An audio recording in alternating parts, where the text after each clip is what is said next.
السلام علیکم ورحمۃ اللہ وبرکاتہ۔ تمام تعریف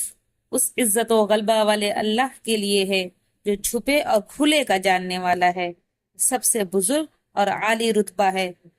کوئی تم میں سے چپکے سے بات کہے یا پکار کر، یا رات کو کہیں چھپ جائے یا دن کی روشنی میں کھلم کھلا چلے پھرے، اس کے نزدیک سب برابر ہے۔ اس کے آگے اور پیچھے اللہ کے چوکیدار ہیں جو اللہ کے حکم سے اس کی حفاظت کرتے ہیں۔ اللہ اس نعمت کو جو کسی کو حاصل ہے نہیں بدلتا جب تک کہ وہ اپنی حالت کو نہ بدلے، اور جب اللہ کسی قوم کے ساتھ برائی کا ارادہ کر لے تو وہ پھر نہیں سکتی، اور اللہ کے سوا کوئی ان کی مدد کو بھی نہیں آ سکتا۔ میں اس رب پاک کی بخششوں پر، اس کی ثنا اور اس کی بے پایان نوازشوں پر اس کا سجدہ شکر ادا کرتی ہوں، اور شہادت دیتی ہوں اس وحدہ لا شریک لہو کے سوا کوئی معبود الہ نہیں، اور محمد صلی اللہ علیہ وسلم اس کے بندہ اور رسول ہیں۔ اما بعد، اللہ کے بندو، اللہ کا تقوی اختیار کرو اور ہر حال میں اس سے ڈرتے رہو، اور یہ یقین رکھو کہ دنیا کے اندر ہونے والی ایک ایک چیز سے وہ باخبر ہے، ذرہ بھر چیز بھی اس سے پوشیدہ نہیں، آسمانوں میں اور نہ زمین میں، اور کوئی چیز ذرے سے چھوٹی یا بڑی ایسی نہیں جو کتاب مبین میں لکھی ہوئی نہ ہو۔ اللہ تعالیٰ نے ازل ہی میں تمام اشیاء کا فیصلہ فرما دیا ہے، لہٰذا جو چیز بھی دنیا کے اندر وقوع پذیر ہوتی ہے وہ اللہ کے علم اور فیصلہ کے مطابق ہوتی ہے۔ وہی جو چیز چاہتا ہے وہ ہوتی ہے، اور جو چیز نہیں چاہتا وہ نہیں ہوتی، جیسا کہ ارشاد ہے اِنَّا كُلَّ شَيْءٍ خَلَقْنَاهُ بِقَدْرٍ، ہم نے ہر چیز مقرر اندازہ کے ساتھ پیدا کی ہے۔ اللہ نے سب سے پہلے قلم کو پیدا فرمایا، اور پیدا فرمانے کے بعد قلم کو حکم دیا کہ لکھ، چنانچہ قلم نے اسی وقت تا قیامت ہونے والی تمام باتیں لکھ ڈالی۔ عزیز ساتھیوں، اسلام ایک پاکیزہ مذہب ہے جس کا خالق اللہ ہے، وہ یحب النظافہ والی صفت کا حامل ہے۔ اس دین کے مبلغ و پیغامبر حضرت محمد صلی اللہ علیہ وسلم ہیں، جو نفاست و لطافت، نزاکت و لطافت کے اونچے کردار کے علم بردار تھے۔ قرآن مجید اسی دین کی آخری کتاب ہے جس کی تبلیغ کی طلبگار ساری انسانیت ہے۔ جب یہ بات واضح ہو گئی کہ اسلام کے مصادر و مآخذ ہر اعتبار سے صاف ستھرے معیار پر فائز ہیں، تو پھر انہی سے متشرح احکامات، ارشادات اور اوامر و نواہی میں نحوست کا تصور کہاں سے در آیا ہے؟ سچ یہ ہے کہ زمانہ جاہلیت کی رسومات دوبارہ لوٹ کر آ رہی ہیں۔ بنیادی طور پر مسلم معاشرہ میں نحوست کا جو تصور بالخصوص طبقہ خواتین میں جو پایا جاتا ہے، اس کے دو وجوہات ہیں۔ ایک یہ کہ اسلامی تعلیمات کی کمی یا اس سے عدم واقفیت ہے،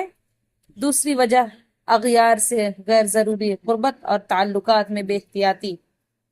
ان کے رسومات و تقریبات کا ماحول، خوشی و غم کا منظر کسی مضبوط دینی اساس کے بغیر دیکھا جائے تو نتیجہ اس صورت میں ظاہر ہوگا کہ مسلمان کہے جانے والا بھی تاریخ، مہینہ، دیگر کائنات ارضی پر موجود بے جان چیزوں اور پرندوں میں بھی نحوست خیال کرے گا۔ بہت سے ضعیف العقیدہ اور ناقص الایمان قسم کے لوگ بعض مہینوں اور بعض مخصوص ایام یا مقامات یا اشخاص یا آفات یا بعض اوصاف سے بدشگونی لیتے ہیں،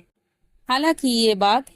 نبی صلی اللہ علیہ وسلم کی راہ ہدایت کے سراسر خلاف اور زمانہ جاہلیت کے باطل عقائد میں سے ہے۔ آپ نے اس سے منع فرمایا ہے، اور اللہ کے ذات پر بھروسہ کرنے اور امید، خوف اور رغبت و رہبت میں صرف اور صرف اسی کی جانب رجوع کرنے کا حکم دیا ہے۔ بدشگونی عہد قدیم میں اہل جاہلیت اور دشمنان انبیاء کی ایک عادت تھی۔ جب ان کو آسائش حاصل ہوتی تو کہتے کہ ہم تو اس کے مستحق ہیں، اور اگر سختی پہنچتی تو موسیٰ اور ان کے رفیقوں کی بدشگونی بتاتے۔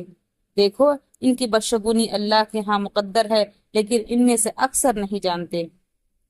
جب آل فرعون کو سرسبزی و شادابی، رزق کی فراوانی اور جسم و جان کی عافیت حاصل ہوتی تو کہتے کہ ہم تو اس کے مستحق ہی ہیں،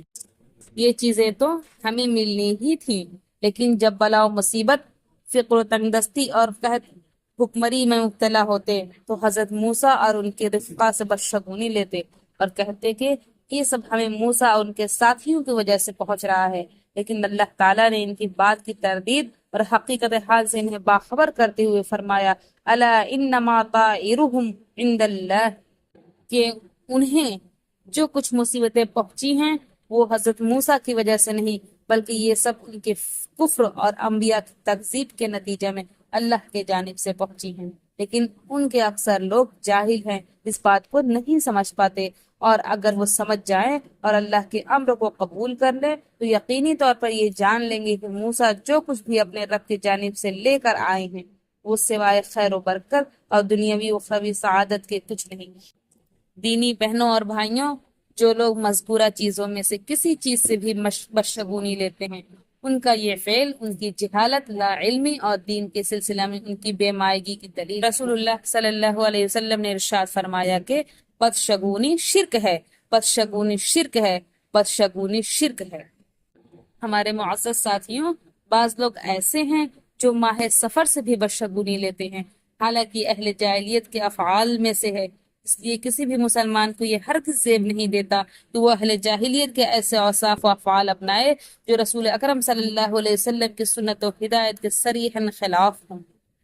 اہل جاہلیت ماہ سفر سے بدشگونی لیتے ہیں اور اس قدر منحوس سمجھتے ہیں کہ اس ماہ میں شادی بیاہ اور سفر وغیرہ تک نہیں کرتے، حالانکہ یہ عقیدہ کمال توحید کے منافی، سنت نبوی کے معارض، ایمان اسلام کے قادح اور باعث عیب اور عقائد جاہلیت میں سے ایک ہے۔ لہٰذا اللہ تعالیٰ کے قضاء و قدر اور اس کی ذات پر ایمان رکھنے والے بندہ مومن کے لیے ہر کسی یہ روا نہیں کہ وہ اس طرح کے اوہام و خرافات کا عقیدہ رکھے یا اپنے دل میں انہیں جگہ دے۔ ماہ سفر کی طرح بعض ایام مثلا چہار شنبہ یعنی بدھ سے، یا بعض جسمانی آفت